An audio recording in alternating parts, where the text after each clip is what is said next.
Okay, let's dive into something incredibly powerful today. Mm. We're exploring excerpts from the novel As Long as the Lemon Trees Grow, which is, yes, it's fiction, Right. but the source material you brought us, it offers this really raw personal window into life during the Syrian civil war.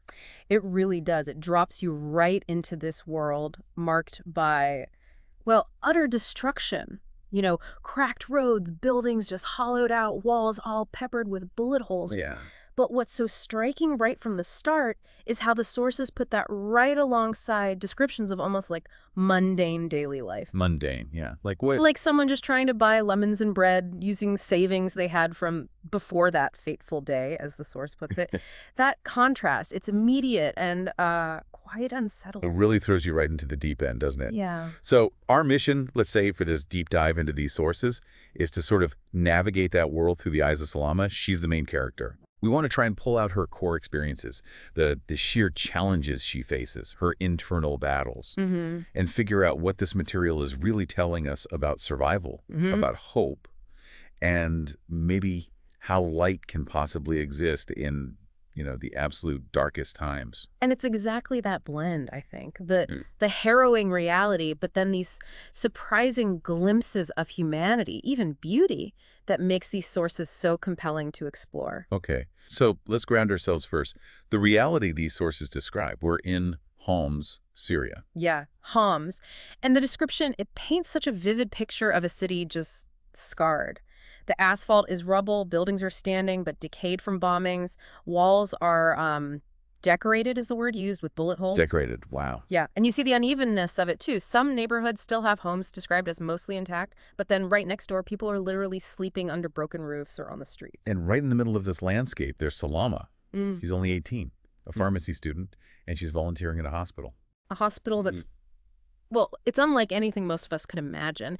It's just this constant stream of wounded people coming in, civilians, fighters from the Free Syrian Army. And their resources. Desperately limited. There's this ever-present stench, the sources mention, lesions and blood. Salama is just physically and emotionally exhausted, witnessing absolute horrors daily. Yet she stays. She feels bound by her Hippocratic oath. She feels she has to stay and help despite everything. And the threat isn't just this passive backdrop, is it? It's active, constant. Yeah. Oh, absolutely. Military bombs are falling. There's sniper fire everywhere. The sources even recount the specific incident, people being killed near Lila Street, just trying to get food. Just trying to get food. Yeah. And then there are the chemical attacks, like the sarin incident at the hospital, which is described with horrifying detail about its effects, what it does to people. No. And the fight itself, it's explicitly described as getting closer. The hospital itself feels incredibly vulnerable. Given all that external terror, it seemed almost inevitable that Salama's internal world becomes just as dangerous. Yeah. This is where we meet Kaf. Tell us about him.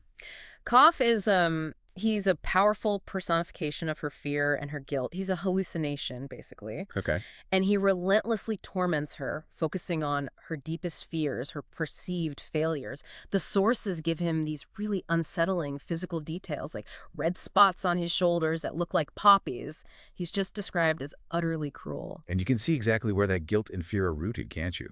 The trauma. Oh, yeah. Losing her family, her brother, Hamza, her baba, her mama. There's this particularly visceral hallucination described where they actually blame her for her mama's death. Wow. Plus the daily trauma of the hospital, seeing so much death and suffering, especially the children dying. And she has her own physical scar, too, mentioned as a constant reminder of some past injury. So how does she cope? Or try to? Well, she tries desperately to find ways. Methods drawn from her past life, it seems. She recites medication facts, like listing properties of plants like bloodroot, maybe trying to cling to her identity as a pharmacy student. That makes sense. And she also chants, daisies, daisies, daisies. That daisies chant feels really poignant when you read it, because the sources link it back to her old interest in botany, doesn't it? Exactly. A peaceful memory of making creams, jasmine, and daisies with Lila. So it's like she's trying to call back a different, safer reality through these little details. Yeah, trying to anchor herself. But even these things, they aren't really enough to hold back the tide. The physical toll on her is described really starkly. She's vomiting, losing significant weight, has crippling insomnia, chapped lips, dry skin. Look at guilt and fear, this cough. is literally consuming her. From the inside out, yeah. That's how it leads. It's fascinating, too, how this intense internal struggle is constantly interacting with the people still around her. Yes, definitely. And Lila is the critical anchor in her life. The sources call her Salama's best friend, her rock, and through Hamza, her sister-in-law. Her only remaining family, essentially, apart from the baby Lila's carrying. Their bond goes way back. So deep, woven into their lives from birth. They apparently shared a hospital room when they were born, and Hamza bought Lila the house they live in now. But while Salama is just overwhelmed, focused purely on survival, it seems, Lila pushes back, doesn't she? The sources show her offering a very different perspective. Yeah, Lila insists, quite forcefully, that this isn't just a war, it's a revolution. She challenges Salama directly. She argues life is more than just survival. And crucially, she says, this revolution is about getting our lives back. It's about us fighting. If you can't fight here, you won't anywhere else. Wow, that's a powerful statement. Fighting for something, not just escaping from something. Exactly. It's a fundamental difference in outlook at that point. And then there's Hamza, Salama's brother. He's not physically present, but his influence feels immense. Huge. His arrest and what Salama remembers as his dying wish, or maybe command, it just haunts her. What was it? Take care of Lila, you make sure she and Mama are okay, you make sure you three stay alive and safe. This promise becomes this driving force for Salama, but also, as things get worse, a source of profound guilt and conflict. Right, because staying alive and safe starts to look impossible there. Precisely. And essential to any hope of fulfilling that promise, at least in Salama's mind, is finding this person, Am. Right. Am represents the practical reality of escape. He's the person who can arrange passage on a refugee boat. The sources lay out the stark difficulties you have to find a boat in the first place. The price is exorbitant, requires money or gold. And just getting there is dangerous. Yeah, even reaching the coast means a dangerous journey through checkpoints. Am himself is described as quite impassive, focused solely on the transaction, though there's a brief glimpse of his own humanity mentioned, his love for his daughter. Which Salama tries to appeal to. She tries to haggle, appeal to kinship, but he seems pretty unmoved. It's business. Okay, so you've got the external devastation, the internal torment with Kaf, the weight of these relationships and promises. It feels almost impossible for any hope to penetrate this. It really does. But then it does. It arrives in the form of Keenan. Yeah, Keenan. He enters Salama's life at the hospital. Yeah. He brings in his injured younger sister, Lama, and his immediate concern is clearly for Lama and his other younger sibling, Yusuf. And his life is also shaped by the conflict. Oh, completely. Living in a half-destroyed apartment, having to care for his siblings, using bucket water for washing.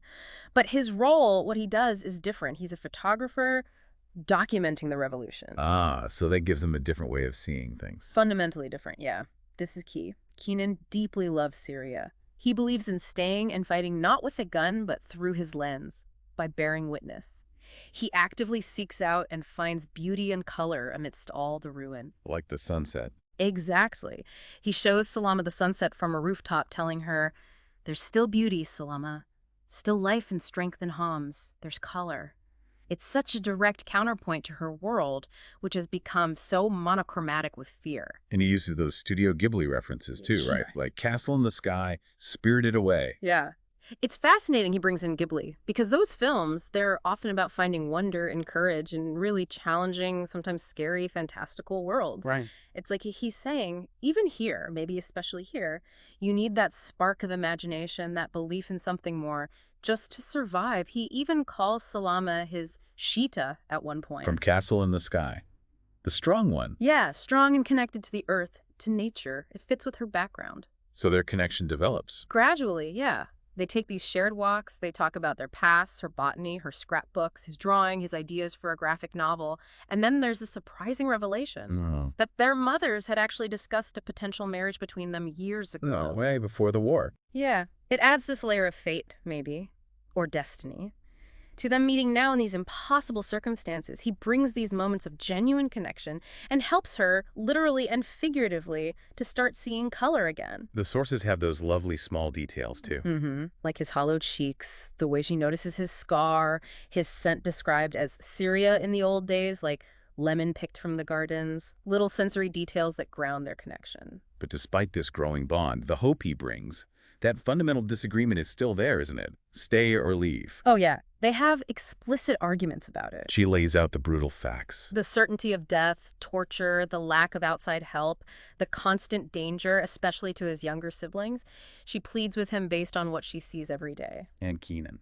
He pushes back with his love for Syria, the moral imperative he feels to defend it, arguing the fight isn't over and it's not only here. It's just this heartbreaking debate between two valid but totally opposed positions forged by their reality. And then tragedy strikes in a way that kind of forces the issue for Salama. Yeah. Sure. The sources describe the moment Layla is killed by a sniper. Oh, no. And the loss is just compounded because she was pregnant with baby Salama. So both of them. Both of them. It's a point of no return for Salama. It just obliterates any remaining illusion she might have clung to about the possibility of staying safely. It cements her resolve to leave. Completely. And it's incredibly moving, the sources say, that even in her final moments, Layla embraces Salama and sort of gives her permission, tells her to seek happiness elsewhere. Wow. And Layla's death must impact Keenan, too. Profoundly. He'd initially planned to stay, remember? What? But the escalating danger, the sources mention the aftermath of that chemical attack at the hospital, how vulnerable the hospital itself is now, combined with Salama's arguments. It's about protecting his siblings. Yes, and that idea that they could carry Syria within them rather than dying on its soil,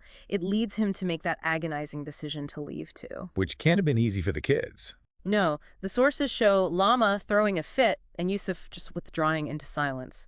It really underscores the scale of the trauma they're all navigating. So the decision is made, they're leaving, and then they make another big decision very quickly. Right. They decide to get married quickly. As a practical step. Partly, yeah, to make the journey, the escape, easier as a family unit.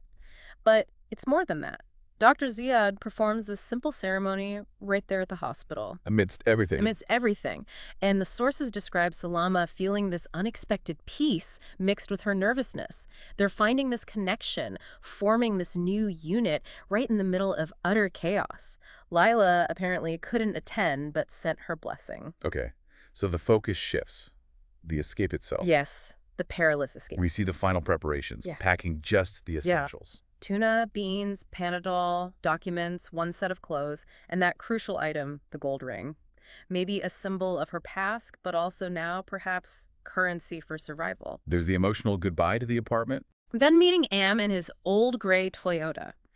The drive out of Homs is just fraught with tension. Checkpoints. Am seems confident, says he's never been detained before. But you feel the risk. They finally reach the coast. TARDIS.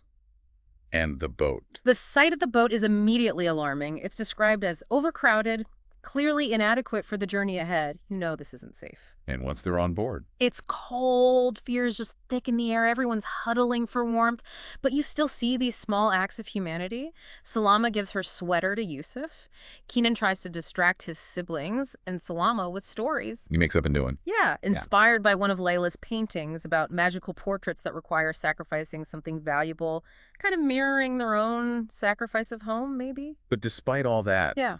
the worst happens. Yeah. The source is warned about the boat. Yeah, a storm hits, the boat goes down. Just like that. Panic. Salama's in the freezing water, struggling. Her absolute focus becomes finding Keenan, Lama, and Yusuf. She puts everything into keeping them awake, keeping them moving, trying to reach the small clusters of other survivors in the water. It sounds horrifying. It's described with terrible clarity. Others are succumbing to the cold, their cries just fading away. Salama feels the sting of a cut on her neck burning from the salt water. They're losing strength. It feels like the end is close. Oh, bad. Then, in the distance, a glow of light suddenly appears. A sign of rescue. It seems so. While the sources we looked at don't explicitly detail the rescue, there are hints of survival, later references to dawn breaking, acknowledgments mentioning Carano. It's clear that somehow, against just unimaginable odds, Salama, Keenan, and his siblings, they make it through. Looking back, then, at her whole journey through these sources, the scale of loss is just immense. Unfathomable. Her entire family, her best friend, her home, her innocence, Lila's death, the hospital eventually being bombed. It's just stark reality she barely escaped. But what resonates just as strongly, maybe even more so, is the enduring power of connection, of hope. that somehow surfaces. Absolutely. The bond she forges with Keenan and his siblings, it isn't just about survival anymore. It becomes her new Yeah, family. those little moments. Those moments of shared humanity, clinging to art and imagination, seeing the color in a sunset, the Ghibli stories, remembering making Nefa, that quick marriage ceremony, comforting each other in the freezing water, these little threads of light, they persist right through the absolute darkness. And the idea of home changes too, doesn't it? Yeah, the sources present this really powerful idea. Syria stops being just a physical place they left behind. It becomes something they carry within them. There's that moment on the boat, Keenan cries, his tears fall on Salama's hand, and she has this realization, we really are Syria now. Wow. They embody the country they had to leave. Exactly. So Salama's transformation, that feels like the real heart of the story these sources capture. She starts almost paralyzed by survival instincts, tormented by cough, by her fear and guilt, but she evolves into someone who fights for others, who finds strength and connection, who discovers hope not as just an escape, but as this internal state, and learns that home isn't really left behind if you carry it inside you. Yeah. That final image described her on the boat, looking back as the shore vanishes. It's such a powerful symbol of carrying your past forward, even as you move into this completely uncertain future. It really leaves you thinking, doesn't it? About what it means to endure, not just survive, and how identity, how hope can persist even when everything you knew is just gone. Absolutely. So as we kind of wrap up this deep dive into these incredibly moving sources, tracing Salama's journey, from the shattered streets of Homs, through her internal battles, her profound losses, finding this unexpected love and connection, and then finally facing that terrifying escape across the sea. It definitely prompts a question that stays with you long after you put the sources down. How do we carry the places and the people we love within us when we are forced to leave them behind? Yeah.